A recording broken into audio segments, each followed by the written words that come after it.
Hey runners, are your long miles junk miles? Stay tuned and let me go over the 2 mistakes that you're probably making on your long runs and what to do about it. Hi, I'm Herb the Forever Runner. I'm a heart attack survivor, ultra runner, author, and coach. And I help runners in their 50s, 60s, and 70s effortlessly run faster without pain and injury, even as you get older. So, so we all know if you want to be a better runner, you just need to run more. And the more you run, you're going to become more efficient and just be an overall better, faster runner and have more fun doing it. But there there's a few mistakes runners make. Now, in the last video I talked about how often you should run during the week. But today I want to talk about your long run, because your long run is one of the main ways that you increase your weekly mileage, to start building that running base and that efficiency. So on your long run, there's 2 mistakes that I see most people doing. The first one is you're running them too fast, too hard. And what I mean by that is you're running at too high of a heart rate. And what you're going to do is you're extending out the time it takes to actually recover from that. And if you continue to do that week after week, this leads to overtraining, and all those little injuries start cropping up again, and then all of a sudden you're on the couch and you can't run anymore. So the real key to your long runs is to do them at a very easy, comfortable pace. What I would say a zone 2 pace, or where you can run and talk to your partner very comfortably, or follow your heart rate at your Maffetone heart rate. So the second thing is I see people doing is they run farther than they really can.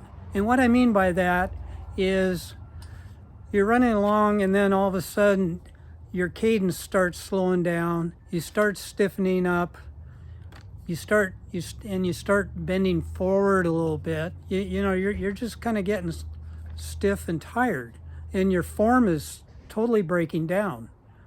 So my definition of junk miles is anything you're doing beyond that is junk. You're not doing yourself any favors by continuing on that way. So I suggest when that starts to happen, you stop. Well, hey, I still have 2 miles to get back to where I came from. What do I do? Well, what I suggest you do is when you see that starting to happen, go ahead and stop and take a walk break, like a 30-second walk break. And what I found that works for me is I might incorporate a few leg swings, five per side, and a few squats, 5 to 10 squats, just to kind of loosen things back up again, and then walk it off a bit, and then start running again. And when you start running, shorten up your stride to keep that cadence up, and just keep going along until you get home. Or if you start stiffening up again and having problems, just go through the process again till you get home. The real key here is to recognize when that happens, and adjust your training for the next week. So if you're planning to do a 15-mile run and that happened at 12 miles, then you should change your long run schedule for the following week just to be 12 miles, so that you get it done with good form and without changing your cadence or getting stiff and bent over. So it's pretty simple to recognize. So next time on your long run, pay attention to how you're feeling near the end. If you're continuing through running with correct posture, upright, and at the same cadence and at the same heart rate, then you're doing great, and you can go ahead and slowly increase that long run, as most people say, like by 10% each week.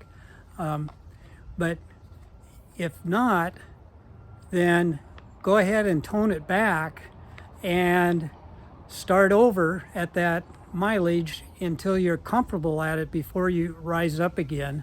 And you won't be putting in those junk miles and be wasting your time, and most importantly for us older runners, opening yourself up for all sorts of injuries that could actually end your running career.